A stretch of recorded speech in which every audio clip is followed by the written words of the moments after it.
Hey everybody, it's Pastor Ryan, and I have a really exciting thing for you guys today. This is JR and Becky Crouse.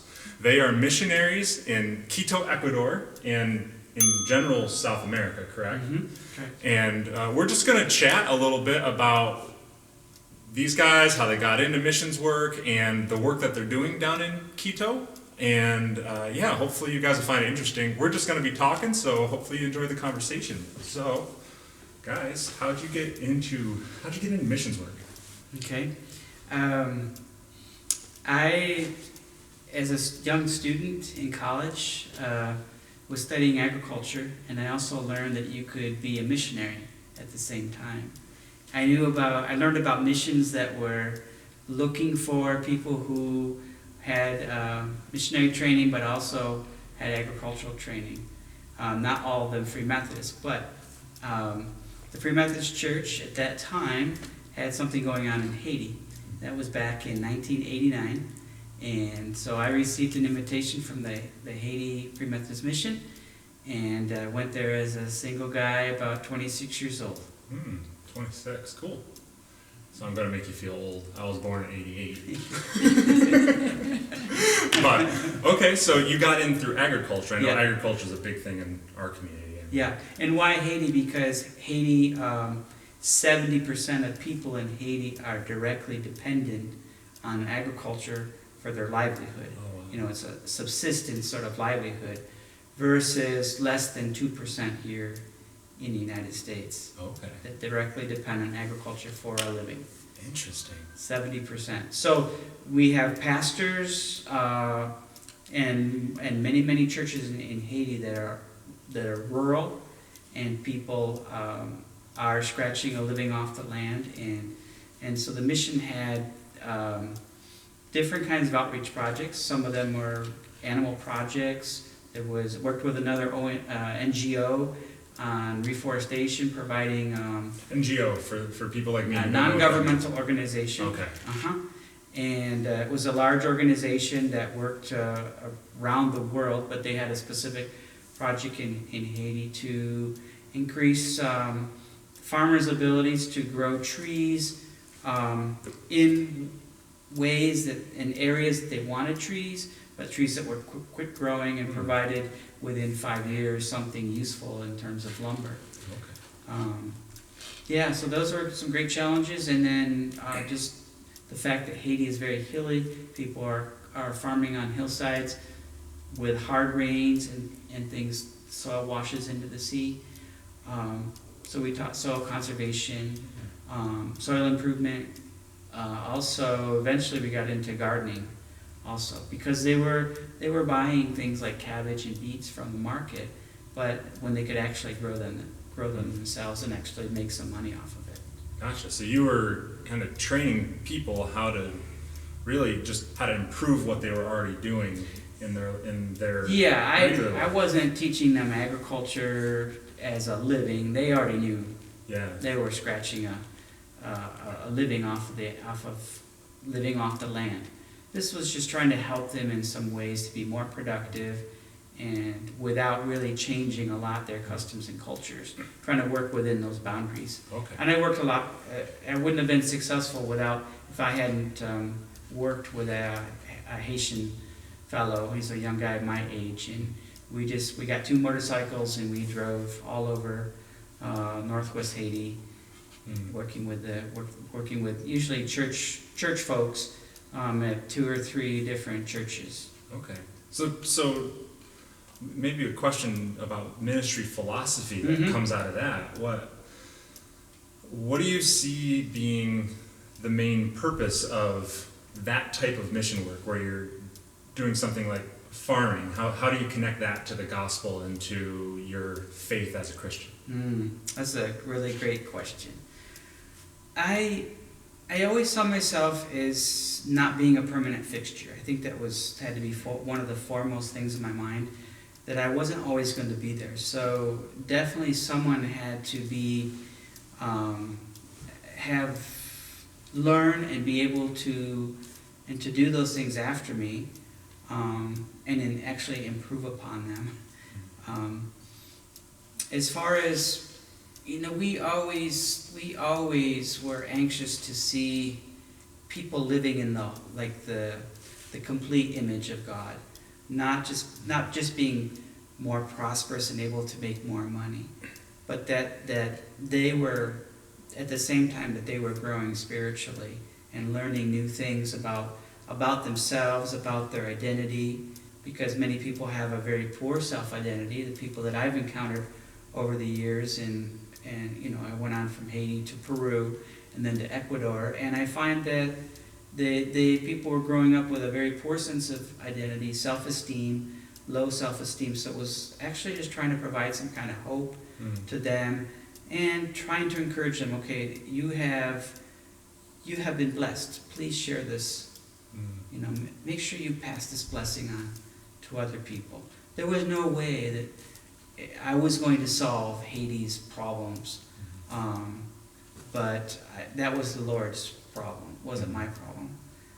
But I had to be faithful to trying to train people and train them so that they could train others and pass on the gifts and the blessings that they've received in their life. It sounds very empowering. Like it's less about JR and what JR can do, and more about how you can help other people see what God can do in their lives and their skills. Yeah, I remember going to when I first arrived in Haiti.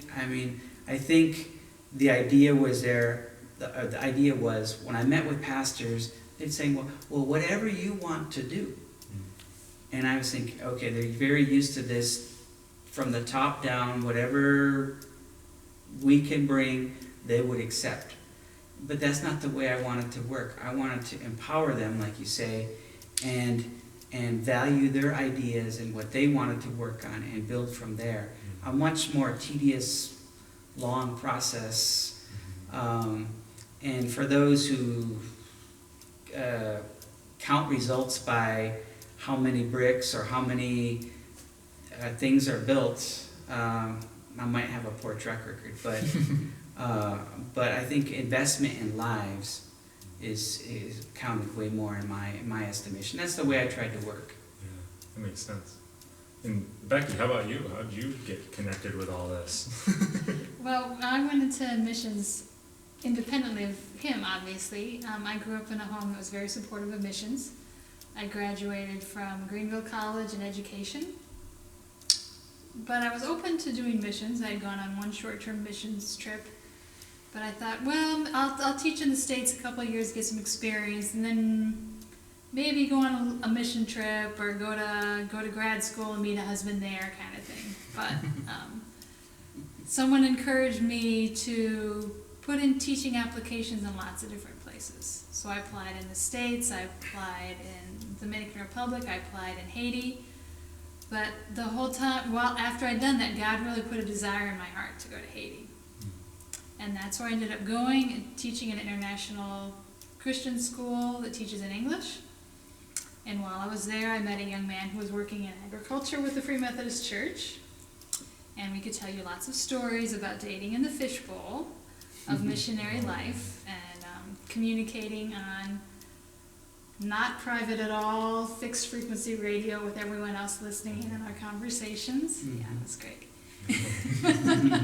But we survived all that and got married and worked together in Haiti for 12 years for me, 13 for him, and then on to Peru and to Ecuador. So how long were you in Peru after Haiti? About almost 10 years. Okay. And we've been in Ecuador 3 now. 3 now. Mm-hmm. Okay. And I imagine in Haiti and Peru and now Ecuador, you guys have seen some stuff and experienced some stuff. Tell me an interesting story that you've come across, whether it be a person or a situation. What interesting things have you come across in your journeys? How long do you want this conversation to go on? Well, tell the story that you want to tell around the dinner table, the fun one. I want to hear a fun story. Well, I was just thinking about all the different transportation situations we've been in. When we were in Haiti, we had a pickup truck, and that pickup was used as an ambulance, as a hearse, as a limousine for weddings, a tow truck. we would go over the river and through the woods seriously to get to churches. Mm-hmm. Yeah. So we had lots of adventures there. And then when we were in Peru, we lived about 7 hours from the capital, up in the mountains at 10,000 feet. And to get from where we lived to the capital, we had to go up over a pass that was almost 16,000 feet. And then back down and curve all around. And one of our daughters would get sick every trip. But we would always have to, if we were going to fly out from the airport, we'd always go a day early, because if there was an accident, a landslide, that was the only way through. And it was one lane each way, and you weren't moving if something happened. And so we'd always go a day ahead so we wouldn't miss our flight. But one of our last trips to Peru, JR and I went to pick up some belongings that we had stored between Peru and Ecuador, and we were traveling back, and you go through a number of tunnels that go through the mountains and wind all around. Well, there was a truck that was broken down in the tunnel, so we had to wait there for, I don't know, about an hour. But we heard that further on down below there was a landslide, and we'd have to wait there as well. So we had waited for the truck in the tunnel, and then finally we got to the long line of traffic that was waiting to get through the landslide. It was already dark, wasn't it? Yeah, normally it takes 7 hours. I think that trip took 10 or 11. It was several extra hours. But so we stopped in the line, and we weren't moving, so the driver turned off the engine. And we're sitting there, and finally we get ready to go, and the bus wouldn't start. Oh no. And we're way up just in the country waiting in line, and I was just thinking, I wonder if you can pop the clutch on a bus by pushing it like you do with the car. Well, the driver had the same idea, so he asked all the male passengers to get out and try to push it and pop the clutch. It didn't work. A huge double-story bus. Oh. It didn't work. But fortunately, somehow, the local community had an industrial. No, the authorities maintain a kind of a large tow truck. Tow truck, I can't think of the word in English. And so to pull it and get it going again. But then, so we got going, and we got down to another stoppage. And I was like, okay, this driver doesn't dare turn the engine off. But we've already about 2 or 3 hours extra into the trip, and there's no gas station around. So I was just thinking, okay, what are we going to do? And I look out the window, and the guys that work on the bus are out there pulling out a big plastic 10-gallon bucket that was full of diesel fuel. And they were siphoning it, using their mouth to put it into the bus that was running. Fortunately, it was diesel and not gasoline. Yeah. Because they couldn't have done that. But it's just like, okay, we had lots of adventures like that. Oh man. Life was just interesting. Yeah, pushing 2-story buses and cotton mountain passes and. One of the coffee communities he went to, they would always carry a shovel and machete so they could get through whatever they'd encounter on the trip. Wow. Coffee communities. What's a coffee community? One of our congregations in the Free Methodist Church in Peru grow coffee for a living. So cool. Yeah, I spent a lot of time with those folks. Yeah. I learned a lot about coffee, and to get there was a 3-hour trip for me, and on some precipices that you could look over and see a long ways down, and you could tell that other people had tumbled off the cliff there. There'd always be maybe a big boulder in the road or something. So we always, like Becky said, we carried tools. I remember in Haiti one time we were in the middle of nowhere in this huge rainstorm, and the windshield wiper motor stopped. And so we were trying to frozen. We were trying to make our way through this downpour, through the brush, and on this narrow road. And so we were with this medical team, and we tied, I think, shoelaces to each wiper. I think it was like some sort of medical tubing. Maybe it was medical tubing or something. We tied it to each wiper, and so one person would pull on one side. You pulled on one side, and I pulled on the other. That is so cool. Yeah. Oh, but one time you were driving back. I wasn't with you, but you were driving back from the community that had the coffee in Peru. And I don't know what happened. Some somehow like one of the wheels Ooh. got off. Mm. And so the passengers in the back seat were afraid that they were going to go Gonna over tip the over cliff. into the creek. So the next thing he sees is one of the guys In my who was in the rearview back mirror. seat was, well, this is your story. Why don't you tell it? Yeah, so came out of this creek bed and turned up the road out of the creek, but then all of a sudden I felt the car slipping, but I didn't realize it fast enough. The other people in the car, they knew what was happening. So the guy in the front, he says, floor it. And as he's saying floor it, something was happening in the back seat, and in the next second, I'm looking in my rearview mirror, and I see one guy he's outside the car, and he's getting up, brushing all the dust off him. And he had jumped from one side in the back seat, and he flew out the window on the other side. There was a passenger on There the was other a passenger side. there, and he just dove across them and out the window. What? That's crazy. It's crazy. He's like, okay, that was an experience. Oh man. There are lots of occasions the Lord protected our lives, for sure. Yeah. For sure. In all those experiences that you guys have had, I imagine that over time you've developed a sense of like cultural sensitivity, learning how to I guess all that sounds crazy to me as an American who drives on almost exclusively paved roads unless I'm going camping or something like that. But I imagine the folks that you're dealing with here they're used to those type of roads, those types of... It's daily life. It's daily life for them. Was that a hard transition? Those 4x4 commercials they have on TV where people are driving in the rivers and the mud. It's like, that's just the daily commute. That's just your daily commute. Well, not in No, Quito. no, Not in Quito. no. Not in Quito, though. Quito's a city, right? But we had adventures like that. We had Yeah. to do that kind of stuff. That's really neat. And Yeah. particularly in Haiti, because there just wasn't the budgets to upkeep roads and with harsh weather, tropical downpours, washouts, there's a lot of off-roading kind of stuff we had to do. And thankfully, our ministry was rural based, so we're visiting rural people, and some of them lived in remote places, and so we had to have a vehicle that was a four-wheel drive and almost drove like a tank because it just had to be that tough. You could run over what it needed to run over. Since then we've gotten a lot softer and a little cushier car. Yeah, driving smooth. Yeah. Don't make those trips as much. I don't think I could do that anymore. I just physically was demanding. But it makes good stories. Makes good stories, yeah. Okay, you asked about cultural... Yeah, so I think about my place as American dude who's never been outside the country except for Canada, which is basically just America with slightly different culture. I think about going to these places, and to me it seems intimidating to try to step into a completely foreign culture that's speaking a different language than I know how to speak, that has things that are normal that are not normal for me, or things that were normal for me are super abnormal to them. I'd be afraid of things like saying something offensive that I didn't realize was offensive, or going somewhere that I didn't know I shouldn't go.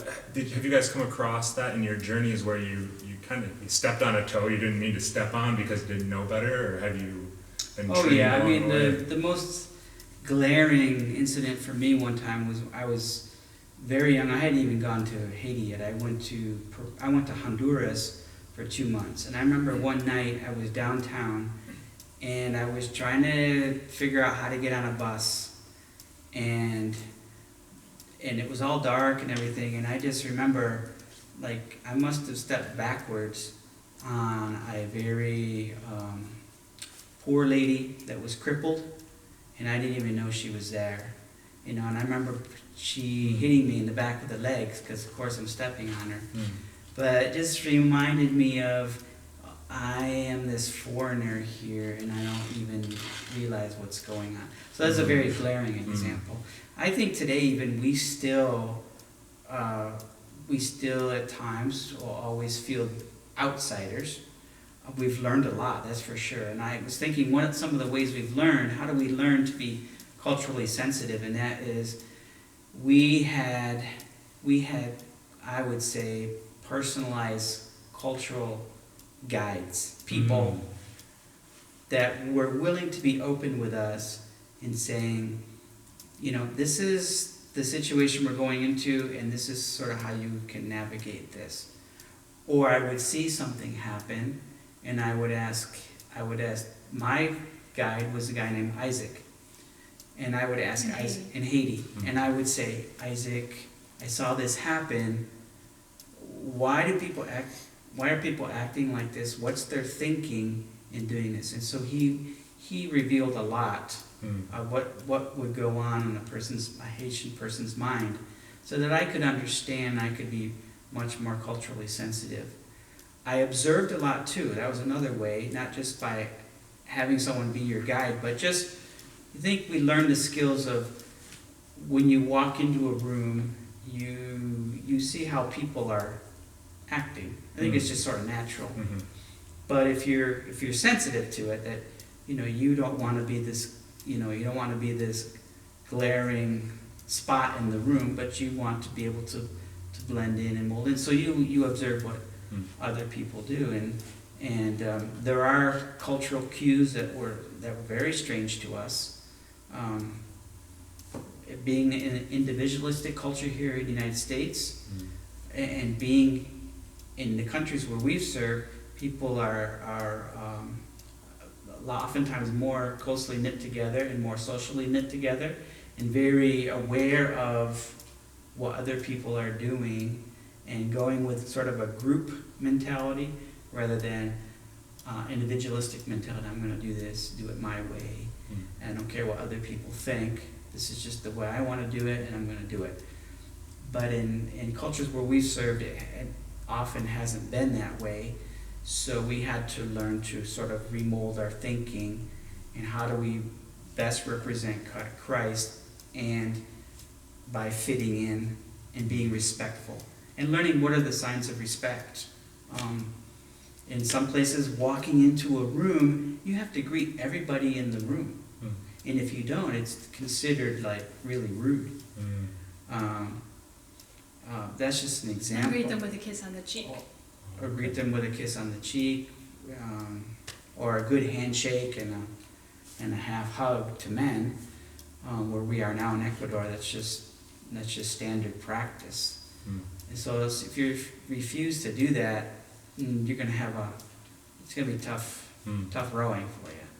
Well, I feel like something we can learn a lot from the experience that you guys have as a church, how we engage, because our culture here, even just in Wyoming County, isn't homogenous. It's not all just one culture. I mean, there's in closer to the cities or more rural areas, there's all sorts of different cultures, different families that engage in different ways, and I wonder if we could learn from that how we engage with those people who are a little bit different from us, who have a little bit different experience, to, like you said, be sensitive, be aware of it, blend in so that your voice can be heard more. And even people would maybe people who visit get hung up on language.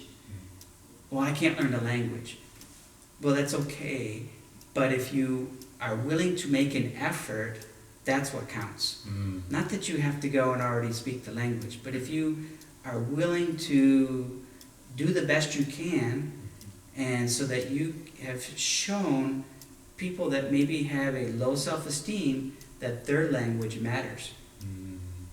That they don't have to speak English because you do, but you are willing to speak English because their language matters. And so you give them value by being able to say bonjour, good morning, or buenos dias, and a few phrases that you can learn. And that just shows the people that you have enough love and interest in their lives that you're willing to take the time and make that effort and make mistakes.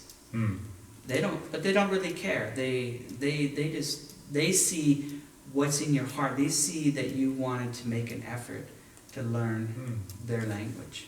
Well, help me model it then. Give me something I can learn. Okay, so if we were in Ecuador today, we would just we'd greet each other like this, and then I would give you a good Slap on the shoulder. Slap on the shoulder. So is it a half hug, like Yeah, half. full touch, or Kinda, more, yeah. more just like the halfway Yeah, there? half hug. It could be. It kind of depends on how well you know the person. Okay.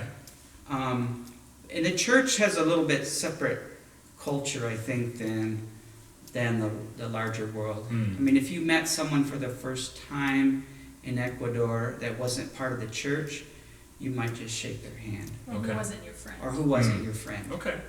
Yeah. So that's similar to Yeah. our way of doing it here. Yeah, so once your friendships form, you have a little bit closer relationship established, then the greeting's a little bit more heartier. Okay. A little bit more physical. Yeah. Or between two women or a woman and a man, it's the kiss on the cheek. A kiss on the cheek. Yeah. Okay. So you make sure you duck to the left.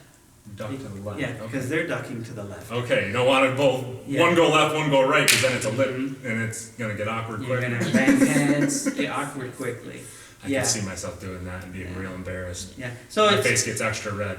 Well, and one thing, if you see a friend on the street, Oh. you stop and you give them a little kiss, and then you talk. It can be 10 seconds, and then when you say goodbye, you give them a kiss again and go. Oh, okay. And it's just, Interesting. Was that challenging for you to get used to? I was like, okay, I just greeted you. But I gotta do it again. I mean, it's just, you have to be respectful. And another thing I was thinking of is to eat whatever you're offered. oh yeah. Oh, okay. Even if it's guinea pig, even if it's fried worms. Or they eat those in Ecuador. Unfortunately, I Interesting. haven't been offered the worms. I have eaten guinea pig many times. We live in the city, but we've heard that if you travel to certain sections of the country, they do eat a certain kind of worm. Yeah.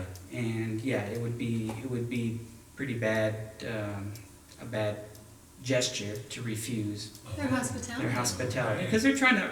It's not they're trying to be weird. They're trying to offer you what's The best the of their best culture. of their Yeah. culture, and to them that's like a delicacy, Mm-hmm. because could be a worm that they don't have, or a caterpillar that they don't have all over, or an insect or something, but It's I mean, something it sounds special. so weird to us. It sounds so weird. Yeah, I think people should adopt a philosophy that I've learned to develop, which is try anything 3 times. Here's how it works. You try the first time. If you don't like it the first time, it might have been just shock factor.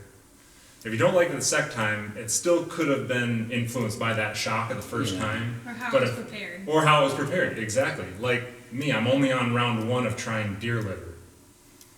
I'm willing to try it again, but not the way I prepared it, because that was pretty gross. And then if you don't like That's it by a true. 3rd try, then you definitely don't like it. You can officially say you don't like that thing. But if you haven't tried it 3 times, you don't really know that you don't like it. Yeah. Okay. Mhm. So engage in it, even if it's weird, even if it's challenging. Well, and try to not think of it as, try not to make judgmental calls. Okay. That's it. Yeah. You know, we say that we're weird, okay? Well, it's just different. Different than mine. It's just different. Yeah. You know, if I had grown up in that culture, that would be normal to me. Mm, And so I'm the one that's weird, mm. because I'm the outsider. So just go with an open mindset.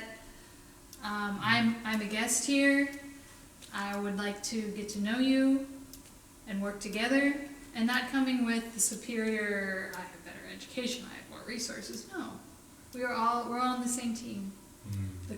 It's been especially great working together with Christians in each culture, because sometimes we feel a lot closer to more of a family to Christians in Ecuador or in Haiti than maybe some of our blood family members here in the States who don't know Jesus yet. So it's just been great to work alongside them and feel like we're part of the same team, even though we're not from the same culture. And to come in and work as a partner with them and not as someone who's superior or better. Mhm. Just work together to help other people To know about Jesus. And try to lift them up. yeah, you mentioned That was earlier our that word job. empower.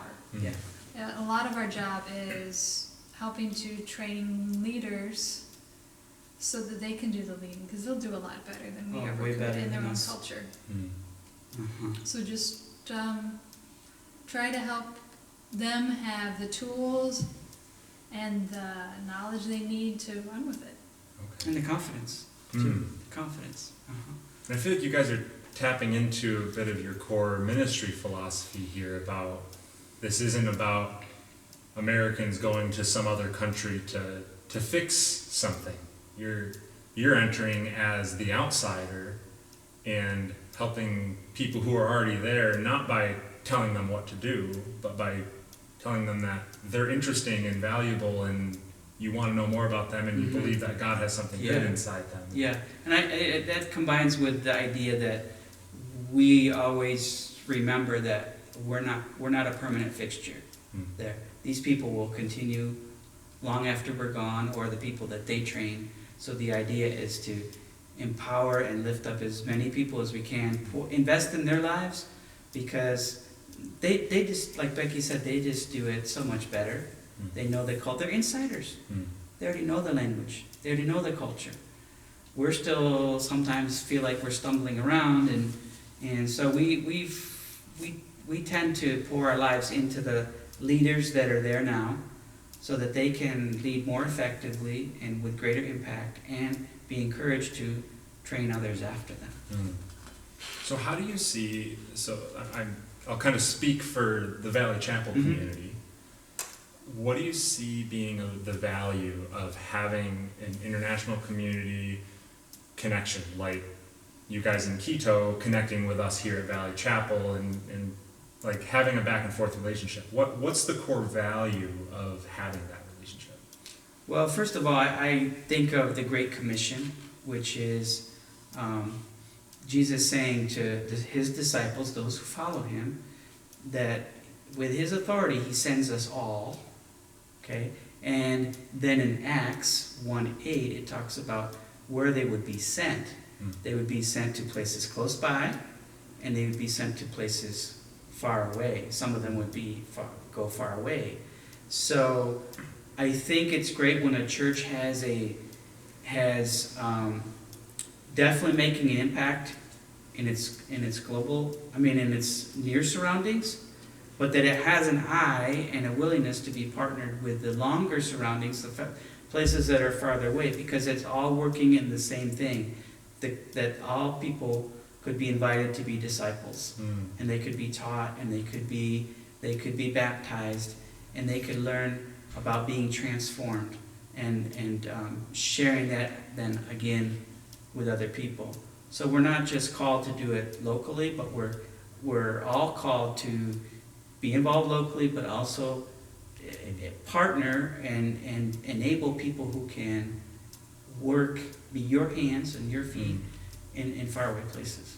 That's really cool, being connected to faraway places. And do you feel that the connection to Valley Chapel also helps the Christians in Ecuador feel connected to faraway places, being connected back to Valley Chapel? Yes, I think a lot of it depends on maybe how much we can convey that to let's say we're going back to Ecuador, Lord willing, next year. That we share what we learn, and we share the love and affection that we received, and just say, there are people in the United States that pray for you. There are people who support us, and they are willing to be involved. One of the things that I has really seen happen lately, and this might be getting another topic, but a thing that's really changed for us is from when we began as missionaries a long time ago, is that now the countries that receive missionaries are now sending their own missionaries. So now the Free Methodist Church has a growing number of what we call international missionaries. So that really, today the church is going from everywhere, from anywhere to everywhere. There's people from Nigeria coming to the United States to be missionaries here in the United States. There are people from other countries doing that too.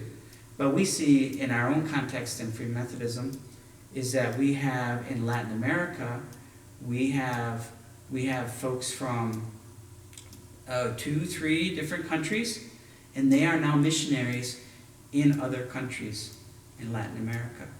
And one of the challenges, or I won't say call it a challenge, I call it opportunity for the U.S. church, is that it has an opportunity to get on board with this too. and say, yes, we support those who have been sent out from us, but we want to help support those who come from countries that people went to, but now are sending Like the second generation. second generation. Mm.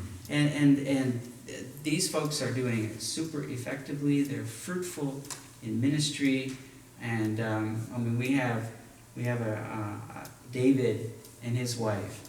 We have John and his wife. John's from Colombia.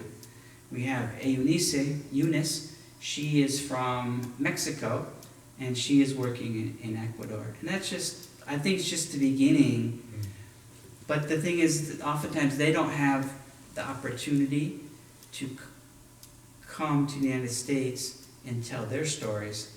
So that's one of our new roles, is that we can help them share their stories, so that people will say, wow, look at how the Great Commission is being accomplished. And now through people where we sent missionaries to, those countries are sending people out, and they're continuing to reach to the utter corners of the world. One of the other things that's changed for us is I started out in a very rural ministry in a country that's largely rural. But Latin America today, and when I speak of Latin America, I mean like from Mexico, Central America, and the Spanish-speaking world of South America, 84% or so, 80% at least, of those people live in an urban area. So, I mean, it makes great sense to target urban areas, because people have come from all over to find a job, to find the better life in the urban area. And so the idea is, missiologically speaking, if you reach people in those cities for Christ, they are going to go back out. So To the cities, and the towns and the villages where they came from, and the gospel will be heard there. So it's a missiological principle, and I think if you look at the life of Paul, he hit the key cities. Especially ones that were on centers of commerce and trade transportation. routes, education, and So there's a strategy to it. It there's was some intentional. Yeah, intentional strategy, and I think that we're very much cognizant of that in the Free Methodist Missions, and working to reach the 800 million people that live in Latin America, and mostly in an urban context. That's so cool. And the average age median age is under 29. Oh, really? So there's a lot of young people to reach. Oh, that's great. So we encourage people, please pray for more harvest workers, because we are seeing that there is a hunger, but there aren't enough workers. And I think the future workers aren't necessarily going to come from North America. Some will. But I think the large number of the new workers that we are praying for will come from within Latin America itself. So we're praying for these workers that are there, that you know are there, Yeah. to reveal themselves. Yeah, that God works in their hearts, Yeah. and that they have a way to step forward and put a foot into God's kingdom, and then get the training they need to. Get the training they need. To keep the process going. keep the process going. Very cool. Well, we'll wrap up, but one last question. Is there anything else that you guys really would like our church to know about that you might not have a chance to share in person in case you guys didn't know, they're going to be here on November 3rd. November 3rd. Sunday, November 3rd. So that's going to be an awesome Sunday. I'm not sure if this video is going to be posted just before or just after that, so either way. Any last thing that you'd like to share? Just a little bit about our family, maybe. Yeah, please. We've been talking about that. Really, for me, missions has been my life since college. That's really all I've ever known, and pretty much the same for Becky. So we've been missionaries now for over 25 years, and we have two daughters. Marissa, who's in her first year in college, and she's down in a school near Philadelphia. And then we have Elena, who's in 9th grade. She's going to public school this year. We decided to spend a year back here in the States while Marissa navigated this college thing. We didn't really want to do this, try to coach her from another country. So we wanted to do that while we were relatively close. Yeah. She's 6 hours away, but to do that while she's close.